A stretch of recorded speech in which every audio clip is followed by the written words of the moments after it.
Bem-vindo ao Decifrando Finanças. Resumo: A Árvore do Dinheiro, de Jurandir Cel Macedo Júnior. Este livro, A Árvore do Dinheiro, de Jurandir Cel Macedo Júnior, serve como um guia para cultivar a independência financeira, indo além de simples planilhas de orçamento. A metáfora da árvore sugere que para colher os frutos da tranquilidade financeira, é preciso semear com organização, regar com disciplina e investir com sabedoria, transformando o dinheiro de um fim em um meio para alcançar a felicidade genuína. O autor argumenta que as finanças pessoais estão intrinsecamente ligadas ao comportamento e à psicologia humana, e que o verdadeiro sucesso não reside em acumular riqueza por status, mas em alinhar os gastos com os valores pessoais e objetivos de vida. O livro oferece um roteiro prático com 6 passos para um planejamento financeiro eficaz e explora diversas opções de investimento, desde as mais conservadoras até o mercado de ações, sempre com uma abordagem acessível. A mensagem central é que a educação financeira, assim como a vida, deve ser um processo contínuo e adaptável, permitindo que cada indivíduo construa uma base sólida para desfrutar da vida sem a constante preocupação com o dinheiro. Capítulo 1. Comportamento financeiro. Este capítulo mergulha na psicologia por trás de nossas decisões com dinheiro, argumentando que o sucesso financeiro não é apenas sobre matemática, mas sobre autoconhecimento. Ele diferencia o desejar do querer, explicando que o desejo é uma ação irracional, originada no sistema límbico, enquanto o querer é uma decisão racional, processada no córtex cerebral. O autor desafia a crença de que ser rico traz felicidade, citando estudos que mostram que a relação entre o dinheiro e bem-estar emocional se estabiliza a partir de um certo nível de renda. Ele também explora a busca por status através do consumo, mostrando que essa é uma jornada difícil e com resultados passageiros. A vida simples é apresentada como uma alternativa, onde o consumo consciente é valorizado e o tempo, nosso bem mais precioso, é colocado em perspectiva. Aplicações práticas no dia a dia. Distinguir desejo de compra de necessidade.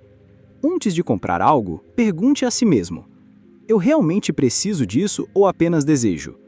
Analise se a compra trará responsabilidades indesejadas e se não há um motivo mais profundo por trás, como a busca por aceitação social. Identificar e cortar gastos de status. Avalie seus gastos e identifique aqueles que são motivados pela busca de status. Aquele carro mais caro, as roupas de grife ou a filiação a um clube exclusivo são exemplos de gastos que podem estar corroendo suas finanças sem trazer a felicidade ou o respeito genuíno que você busca. A vida simples é apresentado como uma alternativa, onde o consumo consciente é valorizado e o tempo, nosso bem mais precioso, é colocado em perspectiva. Apreciar prazeres de baixo custo. Cultive prazeres que não se esgotam materialmente, como a leitura, a música, passar tempo de qualidade com a família em parques ou cozinhar com os filhos. Capítulo 2. Planejamento financeiro. Este capítulo foca na importância de um planejamento financeiro como um mapa de navegação para a vida. Ele enfatiza que o planejamento não deve ser um último recurso em tempos de crise, mas uma prática contínua para direcionar os gastos para o que realmente importa e alcançar objetivos de vida. O autor desmistifica a ideia de que é possível gastar mais do que se ganha consistentemente, mostrando que o crédito é finito e que a falta de controle financeiro leva a se tornar um escravo do sistema, pagando juros. A poupança é apresentada como a semente da árvore do dinheiro, um hábito essencial para construir o futuro e alcançar a tranquilidade financeira. O capítulo diferencia os fluxos de caixa de pobres, classe média e ricos, destacando que a classe média, muitas vezes, adquire falsos ativos que geram mais despesas do que renda. Aplicações práticas no dia a dia. Elaborar um orçamento familiar. Faça um balanço patrimonial, listando seus ativos, bens e direitos, e passivos, dívidas. Depois, crie um orçamento familiar, registrando todas as receitas e despesas. Isso revelará para onde o seu dinheiro está indo e ajudará a identificar desperdícios. Defina objetivos e metas claras. Transforme sonhos abstratos em metas realistas, específicas, mensuráveis e priorizadas. Exemplo: em vez de "quero ter mais dinheiro", defina Quero poupar para comprar uma geladeira de R$ 1.000 em 6 meses. Pagar-se primeiro. A primeira ação ao receber seu salário deve ser separar uma parte para a poupança, como se fosse uma despesa fixa. A sugestão é de 8 a 15% da renda para investimentos futuros. Alinhar objetivos familiares. Envolva a família no processo de planejamento financeiro, alinhando os objetivos para que um não sabote o plano do outro. A mesada ou o orçamento individual para cada cônjuge pode ajudar a evitar conflitos sobre gastos considerados desperdícios. Capítulo 3. Teoria financeira. Este capítulo serve como uma introdução às diferentes escolas de pensamento em finanças. O autor explica que poupar é apenas o primeiro passo. Investir é o que faz o dinheiro crescer. Ele aborda as finanças tradicionais, que incluem a análise gráfica e fundamentalista, e as finanças modernas, que introduzem os conceitos de risco e retorno e a importância da diversificação.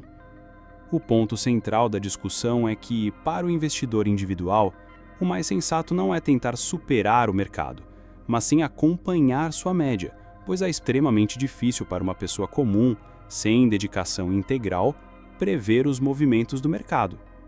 O capítulo também introduz as finanças comportamentais, que investigam o impacto das emoções e dos vieses cognitivos nas decisões financeiras, como o efeito da gratificação instantânea. Aplicações práticas no dia a dia. Adotar a estratégia de diversificação. Em vez de tentar adivinhar qual ação ou título renderá mais, diversifique seus investimentos para reduzir o risco específico de cada ativo. Seguir a regra dos 70 ou 100. Utilize a regra de subtrair sua idade de 70 para conservadores ou 100 para arrojados, para determinar o percentual ideal de sua carteira a ser alocado em renda variável. Ações. O restante deve ser investido em renda fixa e imóveis. Combater o viés do imediatismo. Entenda que seu cérebro busca gratificação imediata e que adiar o consumo é um desafio. Para contrariar esse impulso, mantenha seu foco em seus objetivos de longo prazo e no prêmio que os juros compostos trarão. Capítulo 4. Fundos e clubes de investimento. Este capítulo detalha as opções de investimento coletivo como forma de minimizar a insegurança e obter melhores condições no mercado financeiro. Fundos de investimento são apresentados como condomínios de recursos geridos por profissionais, onde os investidores compram cotas. O livro ressalta a importância de entender a política de investimento do fundo e estar atento às taxas de administração e performance, que podem corroer a rentabilidade. Os Exchange Traded Funds, ETFs, são introduzidos como uma modalidade de fundo de gestão passiva, que busca replicar o desempenho de um índice com baixos custos de administração, sendo uma ótima opção para iniciantes. Por fim, os clubes de investimento são mostrados como uma alternativa mais participativa, ideal para grupos que desejam aprender sobre o mercado de ações em conjunto. Aplicações práticas no dia a dia. Considerar fundos de investimento para a diversificação. Se você não tem tempo para gerir ativamente sua carteira, fundos de investimento podem ser uma forma eficiente de diversificar. Optar por ETFs. Para a parte de renda variável de sua carteira, considere ETFs como o PIBB11 para obter uma carteira diversificada com baixo custo de administração, seguindo a lógica da gestão passiva. Avaliar os custos. Antes de investir em um fundo, analise cuidadosamente as taxas de administração e performance. Às vezes, o custo é tão alto que anula a vantagem de ter um gestor. Capítulo 5. Investimentos em renda fixa. Este capítulo se dedica aos investimentos considerados mais conservadores, onde os ganhos podem ser dimensionados no momento da aplicação. O autor esclarece que investir é o ato de fazer o dinheiro render, ao contrário de gastar, mesmo que a despesa seja em algo que traga prazer ou benefícios pessoais. A caderneta de poupança é apresentada como um instrumento simples e seguro, ideal para a formação de uma reserva de emergência. No entanto, o livro destaca que o rendimento da poupança é baixo. O Tesouro Direto é detalhado como uma alternativa mais rentável e segura, que permite ao investidor emprestar dinheiro ao governo e receber com juros. São explicados os diferentes tipos de títulos públicos, LTN, NTNF, LFT, NTNB e como escolher o mais adequado para seus objetivos e tolerância ao risco. Aplicações práticas no dia a dia. Criar uma reserva de emergência. Mantenha uma quantia na caderneta de poupança equivalente a cerca de 6 meses de gastos para imprevistos. Isso evita que você tenha que vender ativos de maior risco em momentos de baixa. Explorar o Tesouro Direto. Seus primeiros investimentos devem ser em títulos do Tesouro Direto. Escolha títulos que correspondam aos seus objetivos. LTN para reserva de emergência, NTNB para aposentadoria, proteção contra a inflação, e LTN ou NTNF para objetivos de curto e médio prazo. Adequar o investimento ao objetivo. Não tente adivinhar a direção do mercado. Adeque o tipo de título, prefixado ou pós-fixado, ao seu objetivo de vida. Capítulo 6. Investimentos em renda variável. Este capítulo desmistifica a Bolsa de Valores, mostrando que não é um ambiente exclusivo para grandes investidores. Ele ensina que comprar uma ação é se tornar sócio de uma empresa e não apenas adquirir um papel. Duas estratégias de atuação são apresentadas: ser um investidor, que compra ações para participar dos lucros e crescimento da empresa no longo prazo, ou ser um especulador, que busca ganhos rápidos com a flutuação dos preços. O autor demonstra, através de um estudo prático com dados do Ibovespa, que a melhor e menos arriscada estratégia para o investidor individual é investir regularmente em uma carteira diversificada de ações e reinvestir os lucros para então usufruir na aposentadoria. Aplicações práticas no dia a dia. Tornar-se um investidor, não um especulador. Adote uma mentalidade de longo prazo. Compre ações de empresas sólidas e que você admira como se estivesse se tornando um sócio. Evite a especulação, pois ela exige muito tempo e conhecimento, e muitas vezes é um jogo de soma zero. Investir constantemente. A melhor estratégia é investir uma quantia fixa todo mês, independente das oscilações do mercado. Isso permite que você compre mais ações quando os preços estão baixos e menos quando estão altos. Diversificar a carteira de ações. Não invista todo o seu dinheiro em uma única empresa. Diversifique comprando ações de diferentes setores da economia e utilize ETFs para facilitar a diversificação. Vender na alta e comprar na baixa automaticamente. Adote a estratégia de balanceamento de carteira. Quando as ações valorizarem muito e seu percentual alocado exceder sua meta, venda o excedente e compre mais títulos de renda fixa. Quando caírem, faça o contrário, vendendo títulos de renda fixa para comprar mais ações. Ideia principal do livro. A Árvore do Dinheiro ensina que a independência financeira é um processo holístico, onde o sucesso não se mede apenas em números, mas sim na qualidade de vida e paz de espírito. O livro argumenta que o segredo não é ganhar mais, mas sim alinhar os gastos com os valores pessoais e objetivos de vida. Através de uma abordagem prática e acessível, o autor encoraja a todos a se tornarem jardineiros de suas finanças, a semear com a organização do orçamento e a poupança disciplinada, a regar com investimentos inteligentes em títulos de renda fixa e ações, e a proteger a árvore das emoções destrutivas como o medo e a ganância. O objetivo final é construir um patrimônio que gere renda suficiente para sustentar o estilo de vida desejado, permitindo que a pessoa trabalhe porque quer e não porque precisa, e possa desfrutar dos verdadeiros frutos da vida. Olá, bem-vindos a mais um Mergulho Profundo. Hoje, a gente vai explorar as ideias de A Árvore do Dinheiro, do Jurandir Céu Macedo Júnior. Um livro, olha, que mistura psicologia com finanças práticas. Bem interessante. Isso mesmo. A proposta aqui é pegar o essencial desse guia, sabe? Para ajudar quem nos ouve a entender melhor essa relação com o dinheiro e como dar os primeiros passos para um futuro mais sólido. Boa. O livro defende muito que entender como a gente pensa sobre dinheiro é tão vital quanto saber o que fazer com ele tecnicamente falando. Entendi. Então vamos lá. Vamos começar pela base. O comportamento financeiro. O livro já começa diferente, né? Com um conheça a ti mesmo. Exatamente. Antes de planilha, antes de investimento, é preciso entender a própria cabeça. O autor faz uma distinção ótima entre desejar, que é pura emoção, sistema límbico, né? E o querer, que já é mais racional, córtex pensando. Só de sacar essa diferença já ajuda muito a não cair na compra impulsiva, naquela que depois pesa. Faz todo sentido. E aí entra aquela pergunta clássica: dinheiro traz felicidade? O livro comenta isso? Comenta, e com base em pesquisa. Ele cita aquele estudo de Princeton, sabe?